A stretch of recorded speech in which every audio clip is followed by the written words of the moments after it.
There was also a story in Sufism. There was a master visited by someone from afar. And in Arabian country, in the desert kind of country, water is very precious. Yeah. So that person brought a jar of water from his hometown all the way there to make offering to the master. And he accepted. The master accepted it, water with all his gladness, and welcomed him. And then, of course, treated him, the would-be disciple or visitor with all courtesy and everything. So when the time came for the visitor to depart, maybe he went there to get initiation, and after the time to stay with the master, he's going away. So the master told his attendant, "Oh, this man, he came from far away. In his region, he has no river. So you go down to the river here, take him out by the river way, so that he knows the river. He knows our river, because the master lives next to a river." But he accepted the water with all thankfulness and courtesy.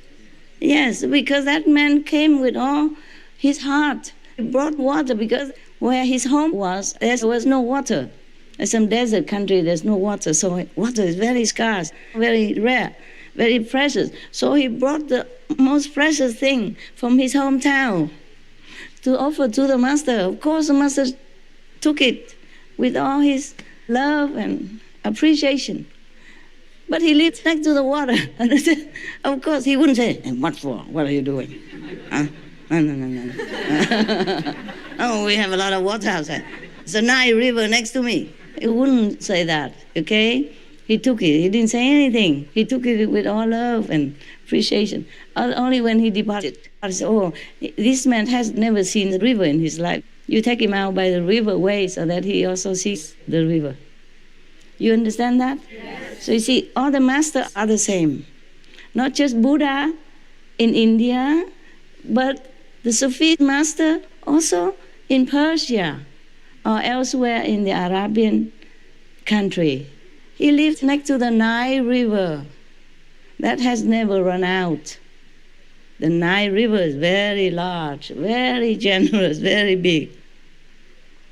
Millions of Arabian people depend on that water to live. You see what I mean? But of course, the man came with all his heart, the water. Yeah. Anyone would accept. But the master wouldn't ridicule him or tell him that it is unnecessary or stuff like that. He didn't say that. Until the day he said, "I'll take him by the river way so that he can see the water." Because where he lived is a desert. He never saw this water in his life. They probably dig some wells in the desert to survive, but they don't have the Nile River. The Nile River doesn't run everywhere, just some areas. Just like the Ganges River, it doesn't run everywhere, just some areas. Like in Vietnam, we have the Mekong River, but it just doesn't run everywhere. It has its course, it just runs down there. And whoever lives nearby it profits from this richness. Okay? Yeah. Okay, so that is that. You can see all the masters are the same way, huh? Just now I remember that. Even the Sufi master reacted the same way, like the Buddha would have, yeah? And I have told you before that I have told some of the Supreme Master television staff, I told them, "Don't worry, eat to your heart's content. The food is made by the power of love. So don't worry, just eat what you like. Just don't overindulge yourself only. Yeah. I share with you this food, and not to worry. You don't owe anything, to the world." That's what I meant, yes. So the Buddha, if you remember in one of the sutras, the Buddha said to his disciples that they are forbidden to eat meat. Are you hungry already? You want to hear more? Yes. Okay. Today we are on the food, so might as well keep going on about it. Yeah, you love food anyway, just like I do. So we are going on about that. It has some lessons in it, okay? Yeah, depends on how you look at it. Yeah. All right. So now, are you guys okay there, three of you? Why you need that? You're not an English speaking person? No, the elderly one. I need it back up. You need it better because I speak louder in your ears, right? Okay. Less distraction. Yeah, it's true. Okay, do what you like. Yes. They still speak English even though I speak English? The translator is speaking English now? Hiya. Louder. Ah, in the ears. Ah, because they have connection. Okay. If you understand it, don't copy him. Where are you from? South Africa. Welcome, welcome. You're beautiful. What's your name in there? Iwi, in Iwi language? My hometown. Yeah. It's KwaZulu-Natal. KwaZulu-Natal. Huh? Durban. Devin. I see, I see. Okay. Are you comfortable here? Yes, It's hard enough, right? You're at home, no?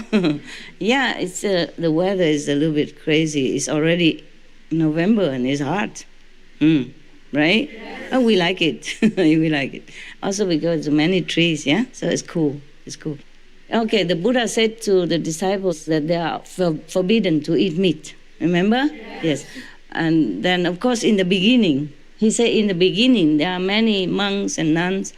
Monks are not used to the vegetarian diet, or they live in some far area where there are no vegetables, not easily grown vegetables. So he used his power to manifest food, the flesh for them to eat. But these are from his power, not the real meat. That's why he said that. But from now on, if anybody eats meat, then they are not Buddha's disciples. That's what the Buddha announced. Any saint, once they reach even the fourth level, fifth spiritual level, they can manifest things for themselves. But they just don't always use that kind of power because there's a certain price to pay. Yeah, a spiritual price to pay. Yes.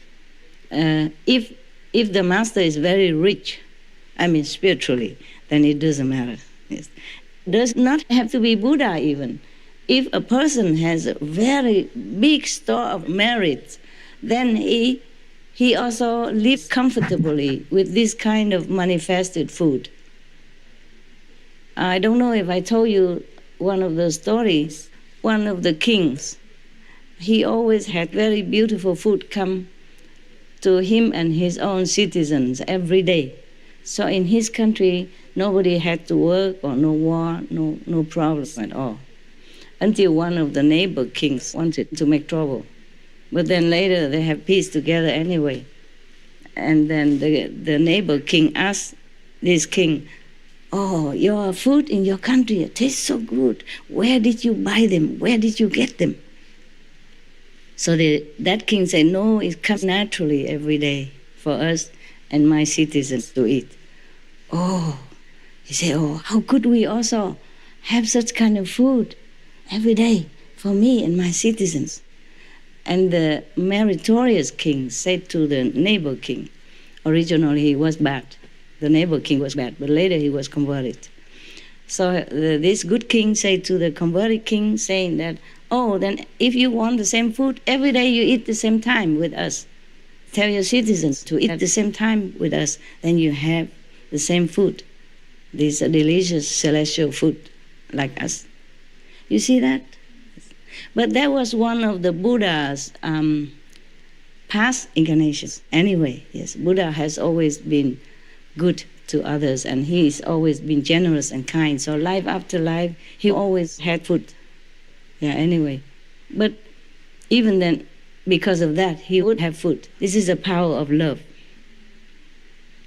power of compassion that manifested into food for any king or good person or saintly being. They do have power to do many things. It's just they cannot always do that. Because in this world, if you want to come down here to this illusionary Maya world, this is a different world. You cannot have such a comfortable life like you would normally have, befitting your position and power, because you have to give up many things in order to come here to help sentient beings. In many stories, the Buddha, he gave his own flesh, his own blood, his eyes, his organs in order to help others, so that he has good affinity with them. Then in the future life, many eons afterward, they would meet again, and they would be willing to listen to the Buddha's teachings and become liberated. Because people, beings, in this kind of physical existence, they're very hard. In the heart, very little love. In the mind, very little faith, very little trust. So if you don't have such a good connection with them, they will not listen to you. Except those who are really already have been life after life, good and spiritually more advanced, then they immediately understand. Like Lao Tzu say to you, the truth, when spoken, the highly spiritual person immediately accepts, gladly, and praises. And the medium listen and think about it. The stupid one, meaning the low one, spiritually low, will laugh at it. You are laughing at me, huh? And let's laugh together, why not? Yeah, everything is funny. Anyway, I'm just entertaining your heart and reminding you to be good by my speaking. 70%, 80% of my teaching is coming to you without words. These are the better teachings, the best and the real teachings. So every day you meditate, you receive more. If you don't meditate, you receive less, because you're too busy thinking and worrying about every other thing. But when you meditate, you receive a full 70%. Or when you sleep also. So don't look down upon sleep. Sleep is good for your body, the mind also, yeah? But you have to meditate before you sleep. And in that state of quiet and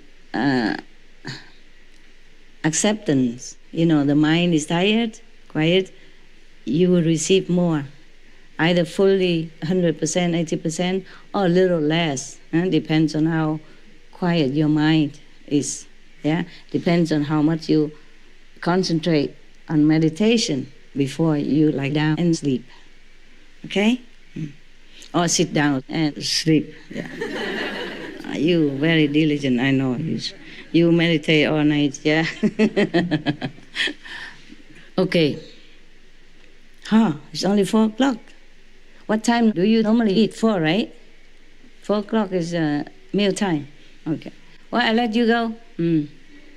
Whatever I say to you is the same. Just entertaining. Huh? In heavens, we don't have to talk like this. So all this is useless, actually. Just to calm your mind, entertain you, make you feel loved and happy. But the real teaching is not expressed by this cold language, okay, of this world. The real teaching, the real love is not expressed through language like this, okay, huh?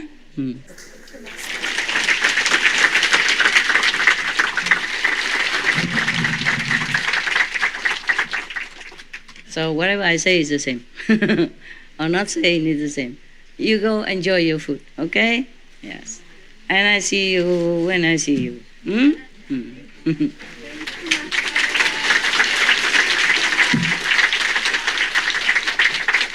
All right. Thank you for being good. Thank you for being good. Okay. I'll see you maybe some other time, maybe next week. Huh? You're welcome. Thank you. You're welcome. Try to stay on the good side, okay? It's good for you. It's better for you. Your life will be more comfortable. Okay, ciao.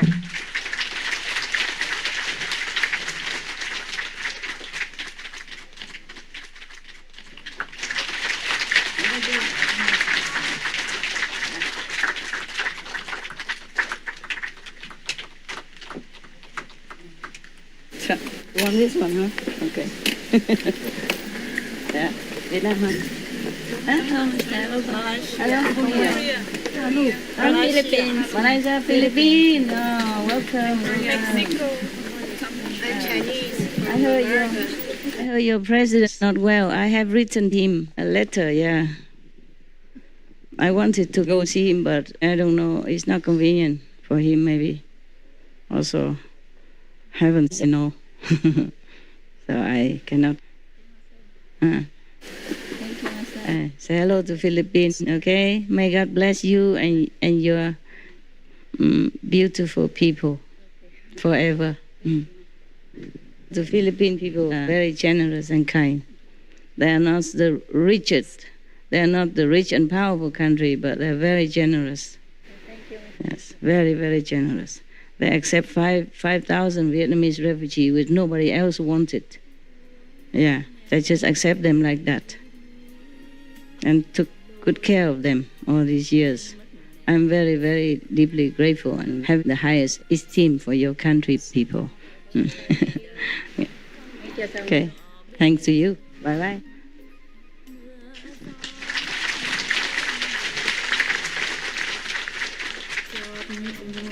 Men tình say thủy lũy